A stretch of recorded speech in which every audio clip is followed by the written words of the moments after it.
everybody, and welcome to this episode of Inside Insights, a podcast powered by Zappi. My name is Ryan, and I'm joined by my friend and colleague, Steve Phillips. Hi, Steve. Hello, Ryan. How are you doing? I am great. I am great. We are recording this episode the day before the U.S. election, so it's still quiet with the exception of advertising everywhere. And hopefully it's a good day for the polling community tomorrow. Hopefully they're accurate. But Steve, since I've last had you on the podcast, there's been a lot of advancement in the technological ecosystem and the way brands are adopting it, but also in life. You have a new job. You are now the chairman of our board and the chief innovation officer here at Zappi. How's that going for you?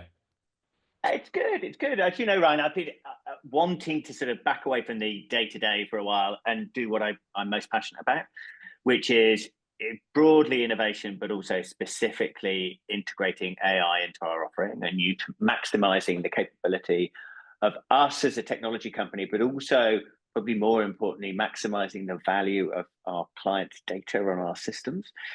And I think we're at this crossroads, this really interesting space as an industry, where we can take that data and really, 10x the value of the stuff that we collect and the understanding we have of consumers. And I want to innovate in that space. I want Zappi to be at the forefront of the innovation around that space. And it's just a really exciting place to be.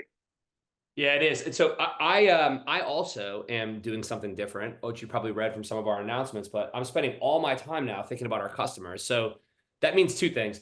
I get to do something that I enjoy all day, which is spending time with customers, insights departments, basically all of you who listen. The second is I'm finding that we're working together more than we used to, which is really weird.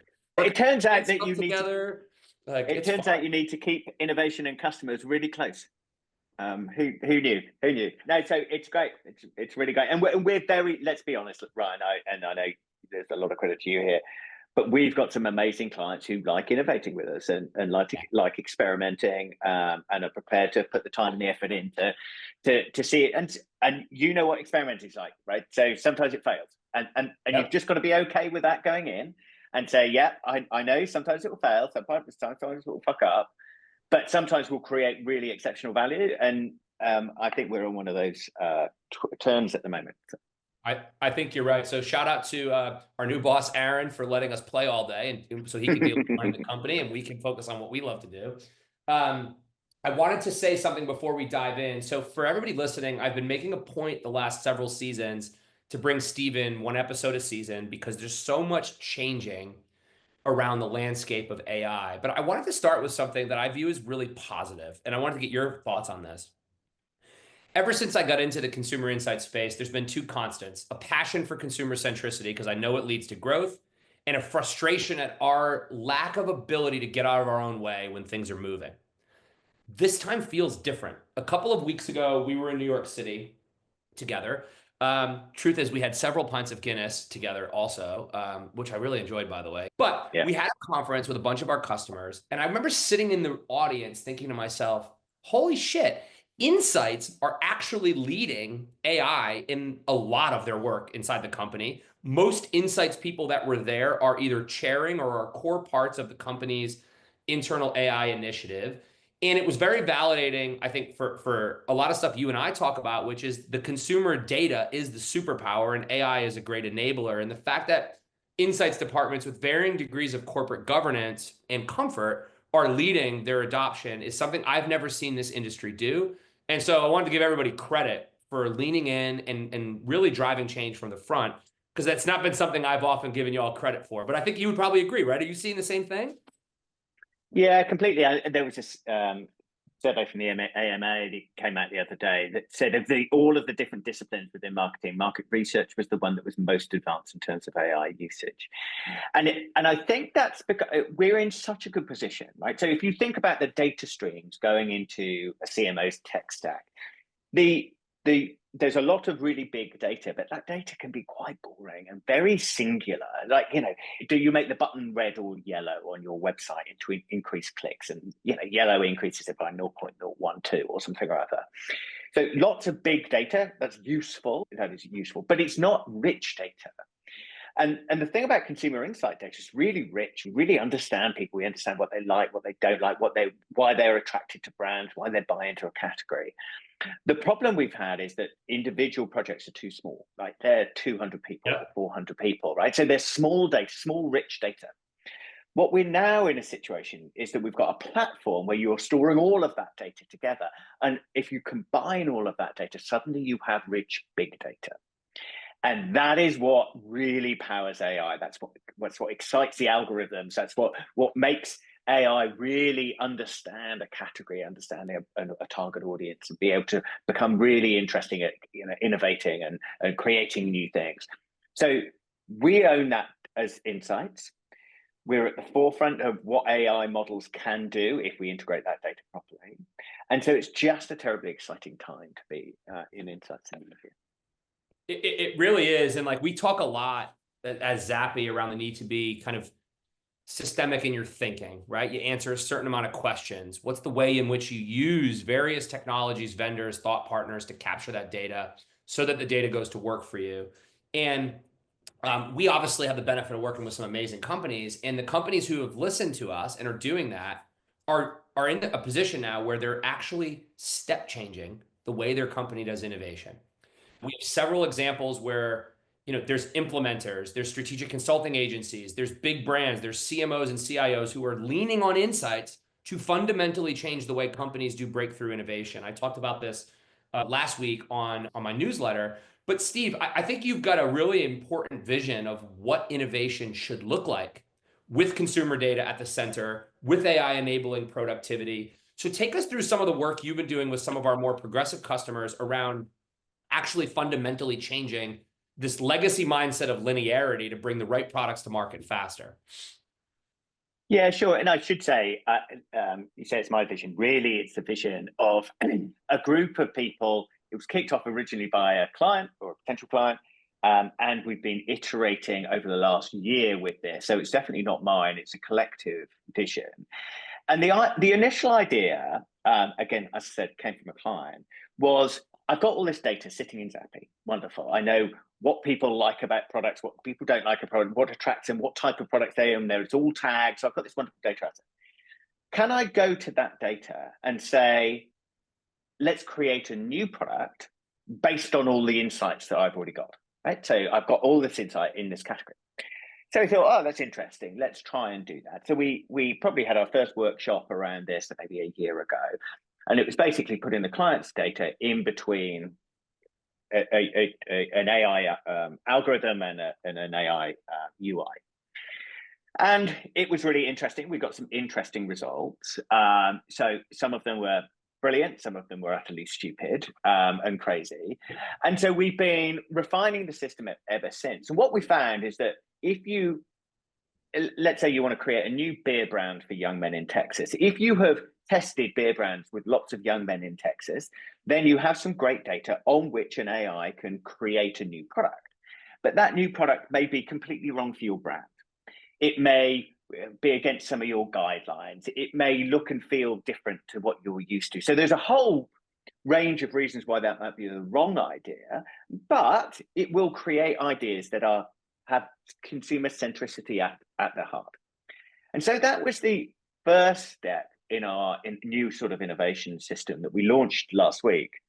And what we realized is quite quickly, you can't just use the consumer insight data that we've got. You need other data. And it might be social media data, but it might also be clients' tone of voice. So we realized early on, you need to feed tone of voice into the agent, into the system, otherwise you won't create a good innovation. And so there are a whole slew of other things that we were doing that we realized, oh, if we add that, that'll help the innovation. If we add that, that'll help the other innovation. And then after a while, we realized that the more you throw at an LLM, actually it starts biasing towards the most recent stuff. It ignores some of it. It doesn't quite work. So you have to be very careful about how you prompt it and how you manage the system. But you can create genuinely breakthrough ideas using our data with an LLM. So that's where we were. And we were doing a series of workshops with different clients, and we were getting really good ideas out of it. But there were frustrations in the process. And then in February this year, OpenAI released their agents capability, and that has really transformed the process. Now, other AI models have also come out with their own agents infrastructure, and so we're using different agents in different situations. But basically, what you can do is you take each of those agents and you give each one a job. So let's say you're doing an innovation workshop in your company right now. You would have 5, 10 people being in that room. One person might know the category data really well. One person might know social media data. One person may know what a great concept looks like, etc. So they'll have different roles. And what we're doing is creating each of those roles with agents. So each AI agent has a specific role, and it comes together within this universe that we've created to basically mimic the process of a marketing team getting together, but doing it in half an hour instead of 5 days, and do it with one person from insights in control of it and managing the system and making sure they play nicely together. And it's genuinely changing the way companies innovate. I mean, it really means you can very, very rapidly come up with lots of really good ideas with consumer insights at the heart of them. And then the other bit to the new innovation system that we've launched is not only can we now create ideas, but we can also optimize them. So if you test an idea in our system, you can get a market research report back, which is what you would normally get, or you can get the AI to update the concept based on that insight from the test. So we now, if you think about the role of consumer insights, always being sort of, to test and validate ideas, optimize and validate ideas, and now we can create, test, optimize and validate ideas. So it's a really interesting use of our data. I think it makes it significantly more powerful. We can integrate other data streams, whether it's social media or connections with knowledge management platforms, so we can bring the best thinking into the innovation process. And we're now, trialing it on advertising as well. So it's just a really interesting step change that we can take. Yeah, it is, right? Like, I mean, harnessing what a company knows and then being able to recreate cross-functional dialogue without cost, time, scheduling, but bringing in, okay, we know that we can make this. It's feasible. We know that it resonates with consumers. Great. And we know that it ladders to our principles as a brand really quickly. I mean, we did this exercise for fun last week, but something stuck out to me. There's a woman on our team named Pooja. I love Pooja. She's one of my favorite people. And she created a brand for Halloween. And what I loved about Pooja's brand is it was Pooja. It had her design aesthetics. It had her tone of voice. So if Pooja was a company, Pooja's somebody who I know very well, but I was like, that's Pooja's company. I know that that's relevant for her, but she knew it would resonate with customers. And so if all of a sudden you're jumping from a bunch of random ideas, most of which you have already tested. I mean, I've said this to you for years. Ideas are free. It's execution that matters. But if we can leverage what we know to say, here's 6 that have legs, now tell us how to optimize them. Well, then when we go talk to customers, we're asking things we don't already know the answer to, first and foremost. But I think that the flipping that Steve's talking about is exciting, is talking about is exciting for me, because from idea execution, we know, can we do it? Is it resonant? Is it going to sell? And is it in line with our brand values? Now we can get to the fun part, which is actually trying to bring this thing to market. Instead of doing a bunch of linear market research projects over the course of 25 weeks, because we know the hardest part of bringing products to market, we know this from our own work at Zappi, but also we consult with big companies all over the world, is, okay, you got a good idea. Now, how do you execute it? And so I'd rather see companies spend more time in the execution stage than the market research stage gate process. And I think this agent concept is starting to really connect that, but it all works because you have consumer data at the center. The agent's useful because it gets going, I know your supply chain governance, I know your brand guidelines, and I know that young men in Texas like beer that does this. Yeah. Now, I have a son who's 9 years old. He's quite a bright young kid, but he is 9 years old. And we created a baseball glove brand the other night in 15 minutes while watching the World Series. And we tested it against other sports apparel brands. And by the way, they're for sale at Dick's Sporting Goods. No, I'm just kidding. But if you want to invest in my son, like, he would love to take some capital from you. But I'm starting to see this there. And I think this is a trumping of a lot of great innovation in this industry. It used to just be, well, we need idea screening faster. We need to test concepts faster. And I mean, it's one of the biggest commodities in this industry now is overnight screening. And so we wanted to reinvent the whole thing and say, well, screw this. Let's flip this. Let's let the agents do the grunt work. Let's get the people in the room when we have something we know is going to work. All right. So what's next? You're starting to drive this with a couple of really big brands. We obviously just to the world this last week. Where are you taking it next? Well, the interesting thing is again the push that the clients are making. So they're looking at this and they're saying, okay, so I can come up with a new product concept that I know has consumer thinking at its heart, right? So it's designed with great consumer thinking, but I can come up with a new product idea in 15, 20 minutes, not in 5 days. Well, then you start saying, okay, if that's true, how do I change my innovation system? So instead of, big workshops, coming up with ideas in 5 days, then testing them and then coming back to them a month later, what if I create 200 ideas in 2 days? What does that world look like? And you start thinking, okay, maybe now you can create 200 new concept ideas, all of which are based on consumer insight. Maybe one of our clients said to us, okay, what I want to do is create 200 in the first day, use synthetic respondents to whittle down to 100 or 75. Then I want to test 75. I want to get rid of half of those. And then I want to optimize the remaining 30 utilizing the AI. So on day 3 of my week, I've created 200 ideas. I've got down to 30 that are really strong, and I've optimized all those 30. And I've done that with a team of 2 people. Well, that fundamentally changes your innovation pipeline process. I mean, it's a proper behavior change that you have to start thinking, okay, what does that mean to the organization? I can innovate this quickly. The ideas are this strong. Maybe I can double the number of new innovations I bring to market. Maybe they're 50%, 75% more successful. So I can put more of my dollars into innovation because I know the ROI is going to be much stronger than that. Maybe I can pull some away from media because I'm making enough in the innovation. So it just changes the way you think about it, your ability to innovate and the power of that innovation. So it's just really exciting. I mean, we're still at early days. I mean, we've been doing this for a year, but the process of bringing that to market from the client side just takes time. But it's really interesting. They're really stretching our thinking, as you know.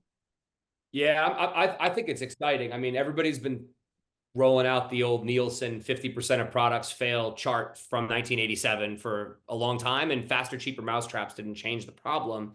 So getting our thinking embedded, leveraging what we know, creating a bunch of ideas, using data and consumer feedback to optimize them, to get the components of the product right, gives us a better chance at execution than we've had. And it does leverage a lot of the thinking that you get in sort of lean startups, which I know a lot of big businesses have been trying to integrate, but they haven't been able to. But in 3 days, you can have concepts work that are optimized with consumer feedback, and you can spend your time bringing your stuff to market. But as ever, exactly, the people and process change around that is paramount. But this is where I think for the first time in a while, Insights is cool. Insights is driving this change. And Insights is creating pull at the C-suite because they're bringing the consumer data in an on-demand way, not an agile way, in a 3 clicks, you're getting answers back way. And so to Nick and Dee and some of the other mavericks who are driving this, they're getting a lot of credit internally, but I just wanted to shout you all out because you're pioneering the future. If you want to learn more about how to step change your innovation process, we'd love to help you. Steve at zappystore.com. As you know, we both are no longer responsible for the spreadsheets of Zappi. We are responsible for the customers and the innovation. So he'd love to talk to you. I'd also love to invite to all of our listeners to join our Connected Insights community. It's a safe space for you to share ideas. We have some exclusive content coming down the pipe. We have Richard Schotten, who's going to be doing a really cool chat around how to use behavioral economics inside your business to drive change. We have Lenny Murphy, who's a good friend of both Steve and I, on to talk about industry trends and how they relate to corporate researchers. So there's a lot of good stuff coming. If you want to get in that game with us, Ryan at zappystore.com. We'd love to have you. We'll be back for more fun updates. As you just heard, Steve's now playing with synthetic data and advertising. So more to come, my friend. More to come. Looking forward to it. Thanks for joining. It's always fun to have you on the show, Steve. Thank you, Ryan. Bye, everybody. Thanks for listening. So fair, yeah, easy.